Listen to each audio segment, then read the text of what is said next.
ପ୍ରକାଶିତ ପୁସ୍ତକ 1 ପର୍ବ ତାର 3 ପଦ ଆମେ ମାନେ ପଢିବା। ମୁଁ ପଢୁଛି, ମୋ ସହିତ ଆପଣ ମାନେ ଧ୍ୟାନ ଦିଅନ୍ତୁ।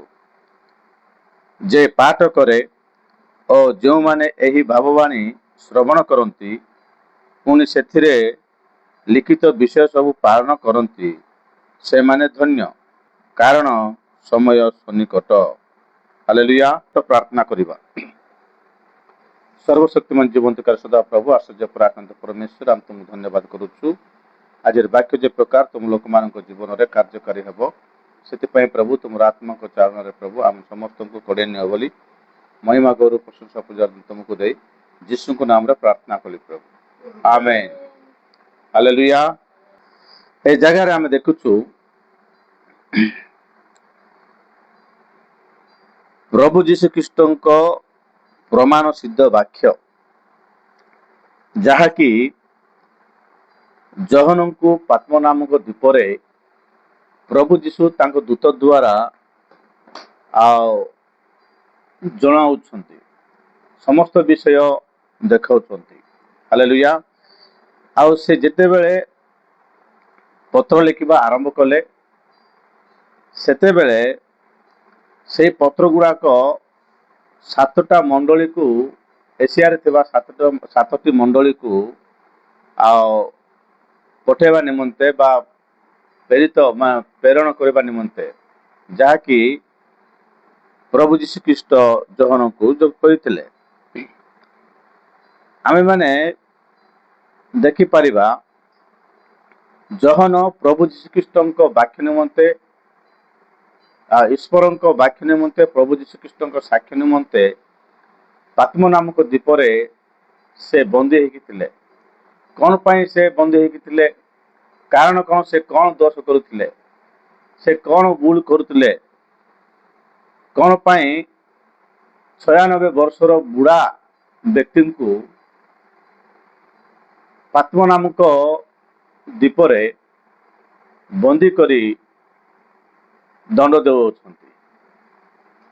କଣ ପାଇଁ ବୋଲି କହିଲେ, ସେ କୌଣସି ନରହତ୍ୟା କରିନାହିଁ, ବ୍ୟଭିଚାର କରିନାହିଁ, କୌଣସି ଚୋରି କରିନାହିଁ, କାହାର ଲୁଟିକି ଖାଇ ନାହାନ୍ତି। କିନ୍ତୁ ଗୋଟିଏ ବିଷୟ ପାଇଁ ସେ ପାତ୍ମ ନାମକ ଦ୍ୱୀପରେ ସେ ଦଣ୍ଡ ଭୋଗୁଛନ୍ତି।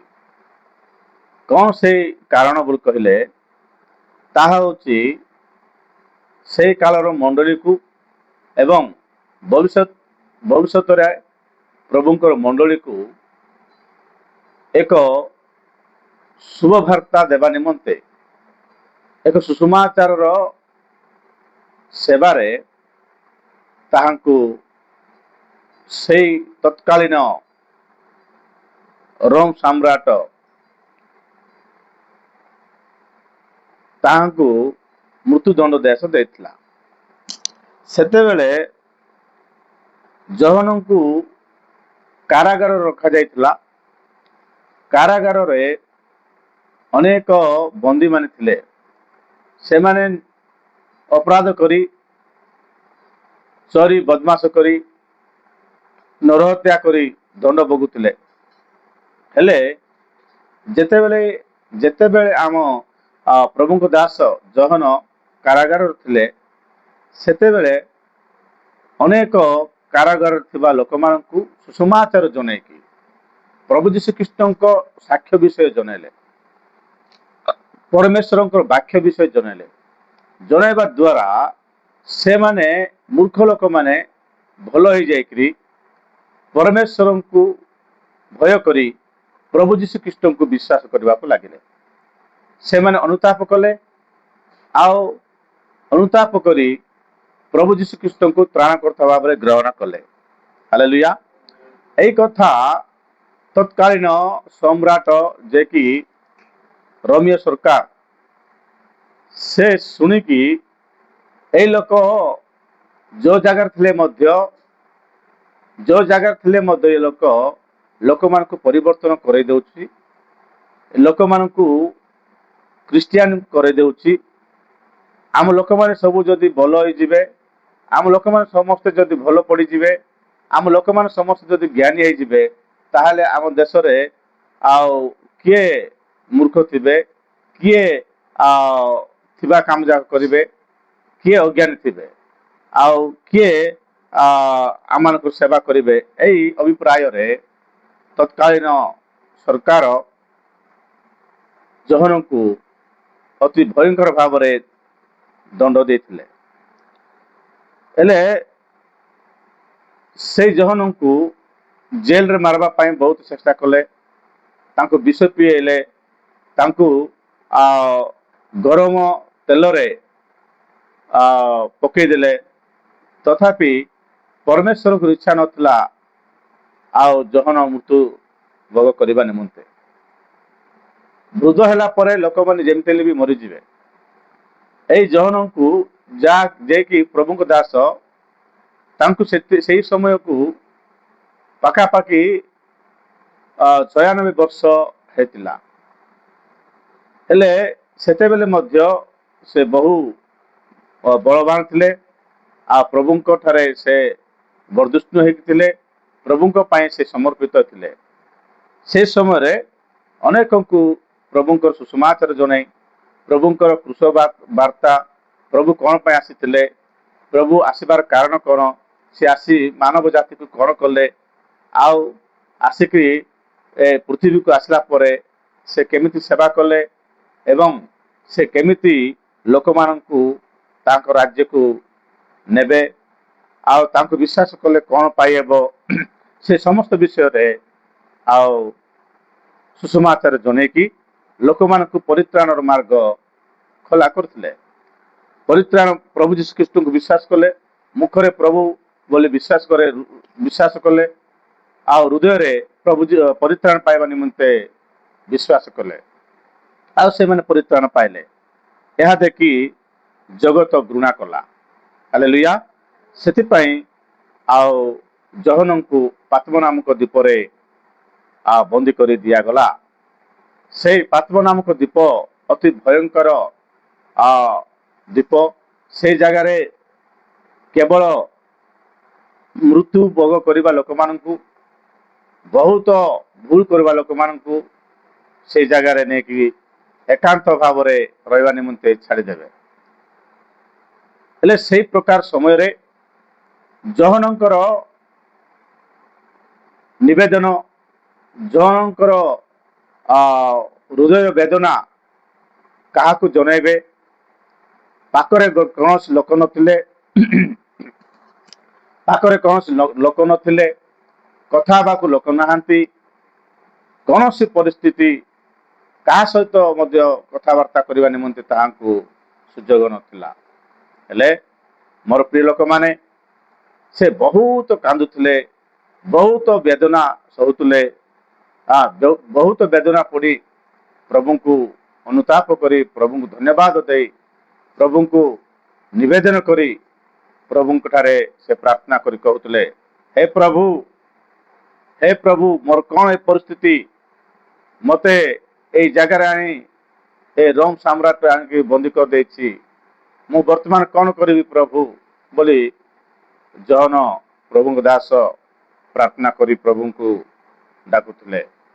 ସେତେବେଳେ ପୃଥିବୀର ସମସ୍ତ ଦ୍ୱାର ବନ୍ଦ କରିଦେଲେ।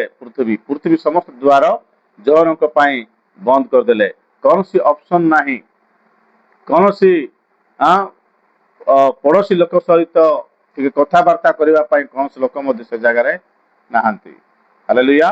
ସେତେବେଳେ ପରମେଶ୍ୱର, ଜଗତ ସିନା ଦ୍ୱାର ବନ୍ଦ କରିଦେଲା, କିନ୍ତୁ ପରମେଶ୍ୱର କ'ଣ କଲେ? ଦ୍ୱାର ଖୋଲିଲେ। ହାଲେଲୁୟା। ପରମେଶ୍ୱର ଜହନଙ୍କ ନିମନ୍ତେ ଦ୍ୱାର ଖୋଲିଲେ। ସେତେବେଳେ ପରମେଶ୍ୱର ପ୍ରଭୁ ଯୀଶୁଖ୍ରୀଷ୍ଟଙ୍କୁ ଜହନଙ୍କ ନିକଟକୁ ପଠେଇଲେ। ହାଲେଲୁୟା। ପ୍ରଭୁ ଯୀଶୁ ଜହନଙ୍କୁ ଦର୍ଶନ ଦେଲେ, ଆକାଶ ଉନ୍ମୁକ୍ତ ହେଇଗଲା। ହାଲେଲୁୟା। ଆକାଶ କ'ଣ ହେଲା? ଉନ୍ମୁକ୍ତ ହେଇଗଲା। ସ୍ୱର୍ଗ ଦ୍ୱାର ପ୍ରଭୁ ଖୋଲା କରିଦେଲେ। ସେତେବେଳେ ଆକାଶ ଆଡ଼କୁ ଦେଖିଲେ ପ୍ରଭୁ ଯୀଶୁଖ୍ରୀଷ୍ଟଙ୍କୁ। ହାଲେଲୁୟା।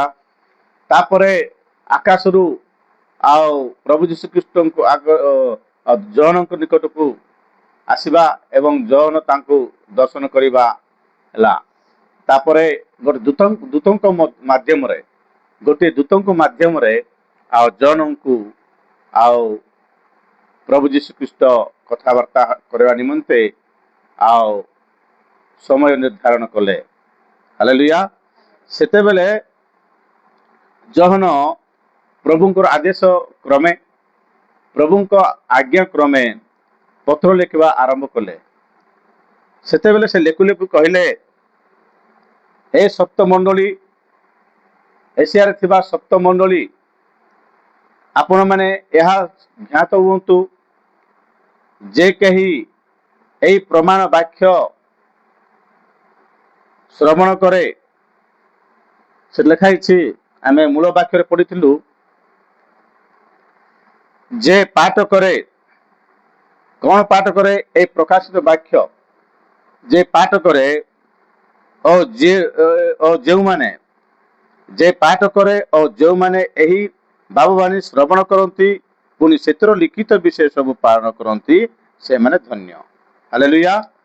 ଏଠି ତିନି ପ୍ରକାର କଥା ପ୍ରଭୁ କହୁଛନ୍ତି ଯେ ମୁଁ ଲେଖୁଥିବା ଏଇ ପତ୍ର ଗୁଡାକ ଯେ ପଢିବ ଆଉ ଯେ ପଢିକିରି ଶୁଣିବ, ସେଥିର ବିଷୟ ଗୁଡାକ ଶୁଣିବ ଏବଂ ତାହା ପାଳନ କରିବ, ସେ ଲୋକ ଧନ୍ୟ।